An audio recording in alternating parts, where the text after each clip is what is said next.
Hello there, my name's Annette with Sunbeam Fabric Art. Welcome to my channel. So this video is a long one. It's all about how I used my scrap strips to make this extraordinary quilt. It looks like a nova exploding in space, in my opinion, but you can judge for yourself. For backing all my charity quilts, I generally use a 108 width. I can get many more quilts of the size I'm making when I use a 108 without having to splice together.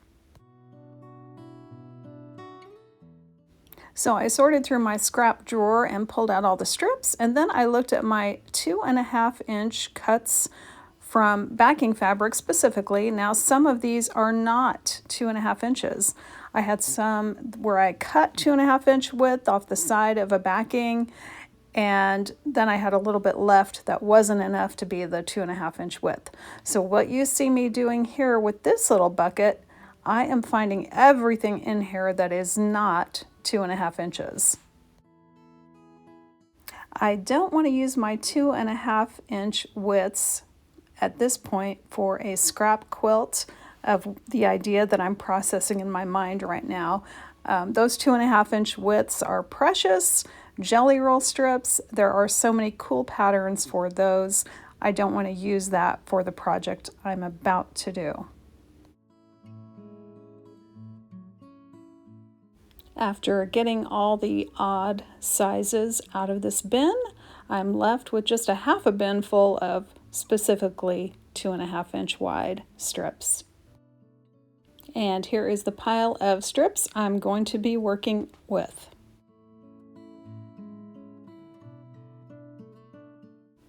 Well, let's talk about my plan. I've got a little sheet of paper here, and I'll zoom in on that and explain it in a little more detail. You will see rectangles and squares. Each rectangle or each unit represents an 8.5 by 11 inch sheet of paper that I'm going to be using as a foundation. I've got a center burst in the very middle and lines radiating out, and each little rectangle or square area, those lines are at a different angle. We have 7 units for each of 5 columns, and some of the units are going to be double-sized. So looking at column 1 on the left, we've got a unit 1, unit 2, and those are just 8.5 by 11 turned on their side. And then we've got a 3/4 unit, and I'm going to tape 2 pieces of paper together for that unit.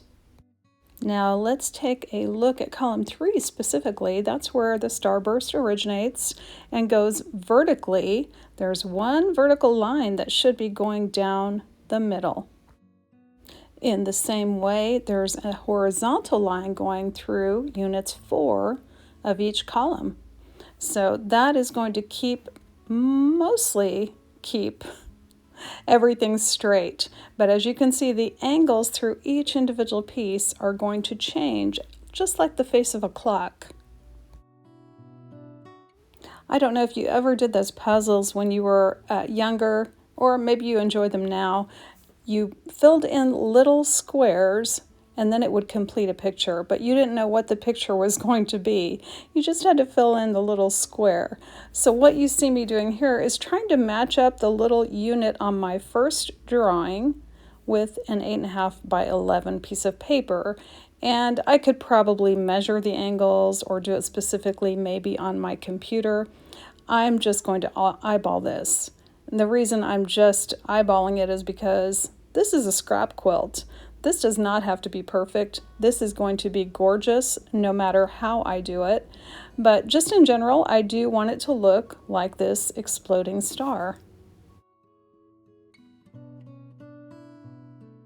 Now here you see for unit 3 and 4 of column 1, I'm taping 2 sheets of paper together. And I know that unit 4, the 4th piece of paper down, I need to have a horizontal line going straight to that center star. And then everything between unit 2 and that line on unit 4, I just need to gradually make that angle down to horizontal.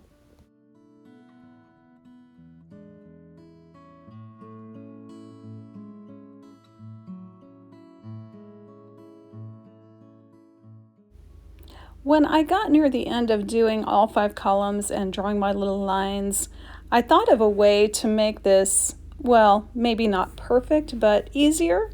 And that is, what if you taped all the pieces of paper together to start with, put them down on a hard floor surface, and drew it. Drew out the starburst, drew out the lines. You'd have to have a really long ruler, maybe a yardstick or a meter stick, and then cut the papers apart after you were done drawing the lines. So that would be another way to do it, but like I said, this is a scrap project and I am just going to eyeball it, and I think it's going to be great. Another note that I want to tell you is that every piece of paper has a label on it. So whether it's unit 1 of column 3 or 7 of column 3, and also each column has 2 double units. Now I have my plan handy, and I have my pieces of foundation paper ready to go. This is just newsprint, kids' writing tablet paper, real thin. You can use any paper you want to though. I've got my iron right next to me because I will have to iron after every single strip. And I've got my stitch length set down to 1.5 stitch length.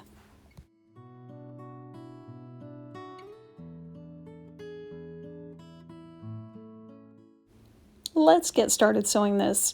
I'm taking my first piece of paper and I'm going to take 2 of my strips, place them right sides together, and I'm going to go ahead and line them up against one of these lines. Now I won't always be able to do that, so if there's no line close by where I need to stitch, I'm just going to look at the lines on either side and hopefully fit it in there at the right angle. One thing you'll also see me doing on almost every seam, I'm going to be cutting away excess fabric, especially because I'm alternating a lot of lights and darks. I don't want that dark fabric to show through the lighter fabric on top.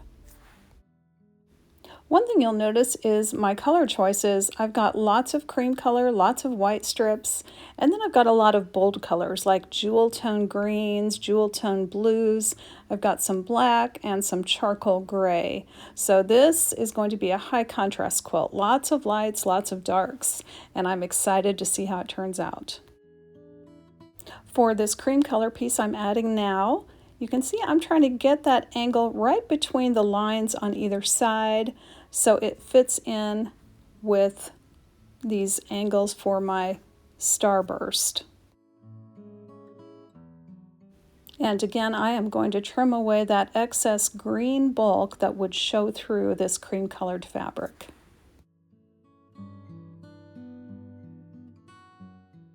Now I'm going to add the 4th strip here, and you can see I don't have a line to go by, but I'm getting it in between and I'm setting it on top of that cream fabric at an angle that fits in between 2 lines that I can see.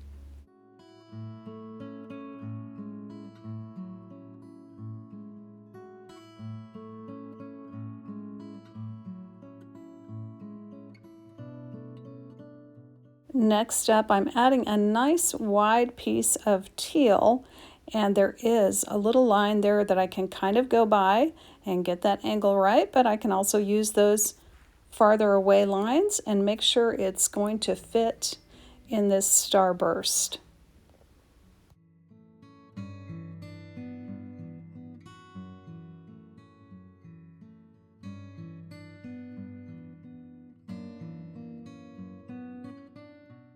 All right, well, I'm going to speed this up for a bit, and I will slow down again because I do have some other tips that I want to point out to you, and also doing the center block is a little bit different because the starburst goes all the way around a center point. The one you see me working on right now is a double double rectangle. It's two pieces of paper that I've taped together, and you can see you need really long strips for those.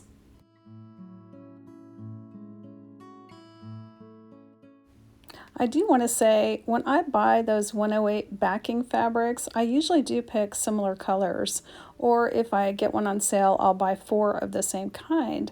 And I do tend to buy blues and greens a lot, and the purple, I got a good deal on that. So these colors are just going together so nicely. I'm really pleased with the way these look.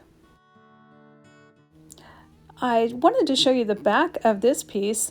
I started using really long strips on even a smaller rectangle, an 8.5 by 11, and then I just stitched those strips together all the way. When it's time to put away the scraps from this project into the scrap bin, I'm going to have pre-stitched pieces. That's going to be nice. Okay, let's talk about my plan for the center. Obviously, I do not want to have 50 seams coming together in the middle. So what I'm going to do is draw a circle, and I'm not going to stitch past the inside of that circle. And I am just going to top stitch a circle over the top to cover up that inside hole. To get myself a nice variety here, I decided to go ahead and pre-cut some strips, so I'm cutting some shorter and some just a little bit longer for the sides, and of course in between it would gradually go from longer to shorter. I want to make sure each side gets a variety of colors here.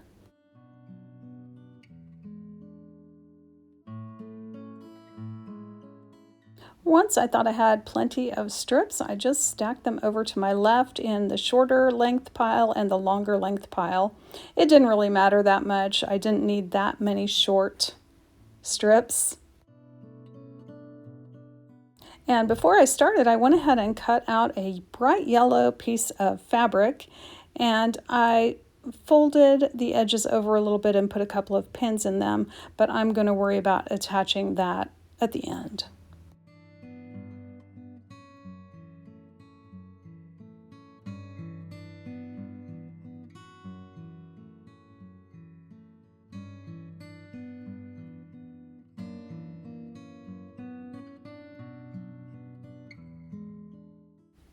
Now I've got to say the center rectangle was probably the most challenging. The angles are a lot more challenging here because you don't have as much room to make up the difference. So we've got a very short distance to change the angle completely.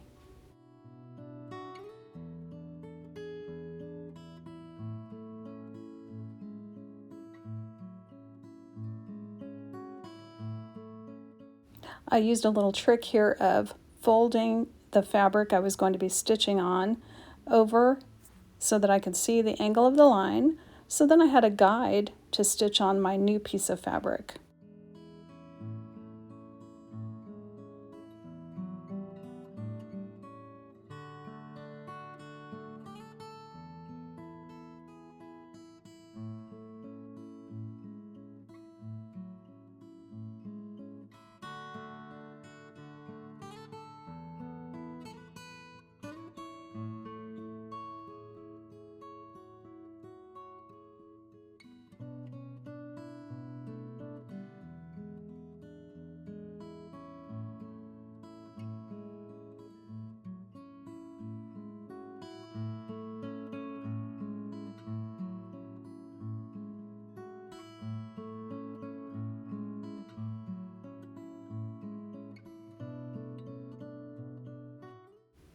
I saved the center block for the very last because I knew it would be such a good feeling to get it done and have that bright yellow center looking back at me once I stitched it on.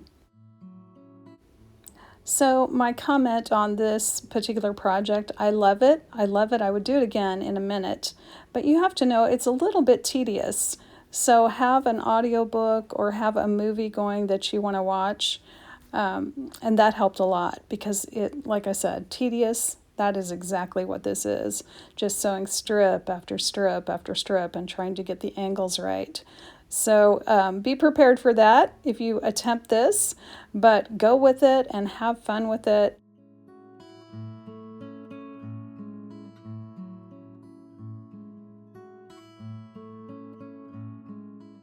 Now here is what I did for the last piece. I folded under the first piece and made myself a little finished edge by folding it under and pressing it. So I've got a little 1/4 inch seam there. I'm going to place my next piece of fabric there and stitch it on, and then I'm going to trim it so that it fits right underneath the first piece, and then I'll just top stitch.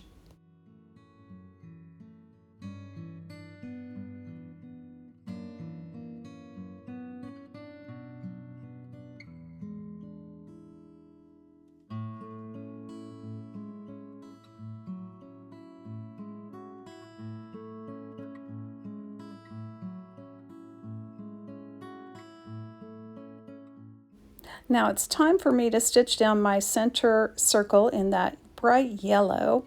And as I go around, stitching around the curve, I'll remove a pin and then I'll put the pin back in through all the layers to kind of keep it straight. I'm also using a couple of little pointed tools to tuck that edge of the fabric back underneath there. Sometimes we don't think about things until it's too late, but if I was going to do this again, I would just use a little glue stick to stick down that hem going around my yellow circle. That would have saved me a lot of time.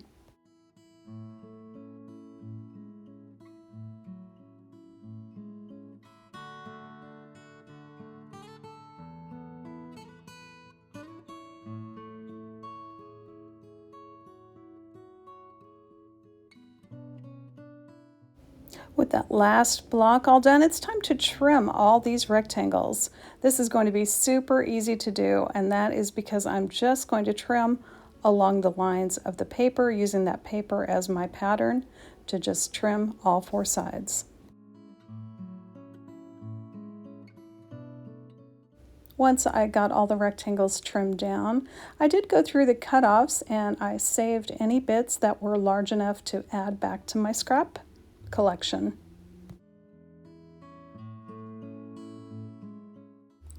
Well, the last few projects I've done have really made a dent in my scrap drawer and a couple of my other bins and stashes located in my sewing room. I'm really enjoying looking at a half full scrap drawer. Well, now it is time to assemble these blocks. I've got my cheat sheet. I've got all my blocks are marked. Row 1, column 1, row 2, column 1, all the way down to row 7, column 5. Once I had all the pieces sorted out by column, I started sewing with column 1. I grabbed block 1 and 2 from column 1, made sure they were oriented the correct way, and then just stitch them together. And since I've still got the paper attached, I'm still using a 1.5 stitch length.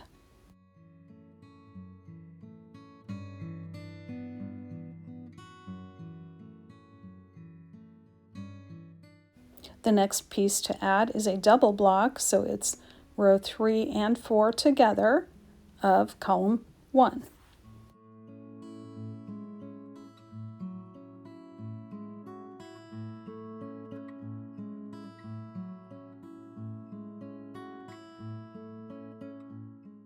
Next, I added the single rectangle, which is 5 of column 1, and then blocks 6 and 7 were combined into 1, and I'll add those next.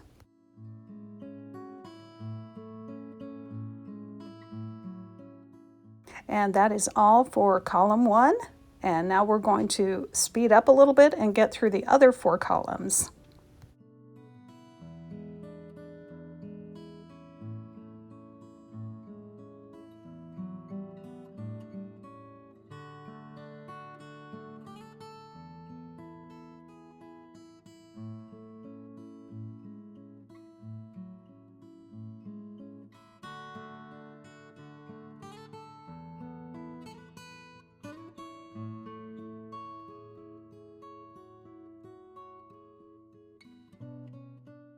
That column 3 really looked great. I went ahead and finished columns 4 and columns 5. And now that the columns are all done, I feel confident removing all the paper. Now, I've tried a couple of different ways of removing paper. One way that seems to work for me pretty well is crinkling everything. So I just crumple up the whole block or the whole row or whatever I'm doing. That seems to make the paper tear a little bit better along those perforations.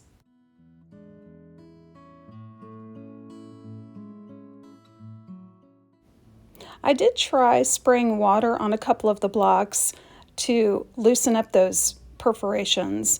I did not like that as well as just crinkling up the dry paper.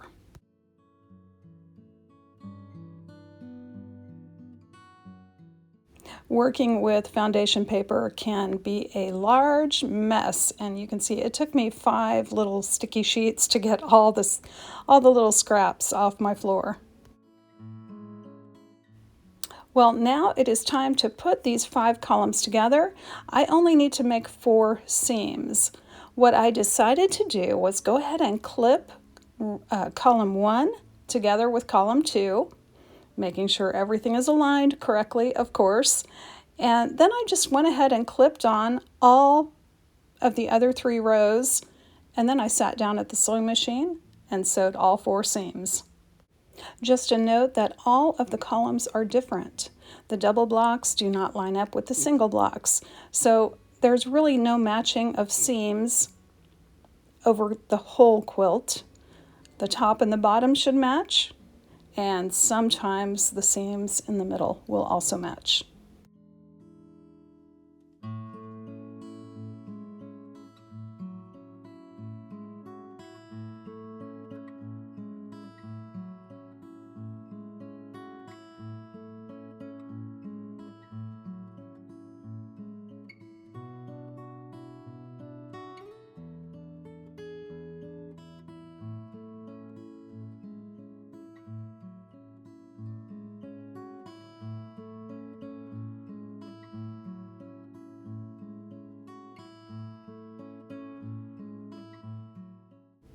All the edges of these blocks are cut on a diagonal.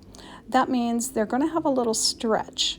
To avoid missing seams, I am stitching this with about a 3/8 inch seam, a little bit bigger than a 1/4 inch. I feel like that is going to give me a little safety factor, and I don't want to be pulling or tugging because these diagonal lines are going to be a little bit stretchy in some places. I will make sure and leave the information in the description as to how long each part of this process took me. But for now, here is our quilt reveal, and I just adore the quilt. I'm showing it here in black and white just so you can see all that lovely contrast. But also, that center bright yellow really pops. I just love how that yellow center just makes this quilt. If you are still with me here at the end of this video, I thank you for supporting my channel. Thank you for all the comments, likes, and subscribes.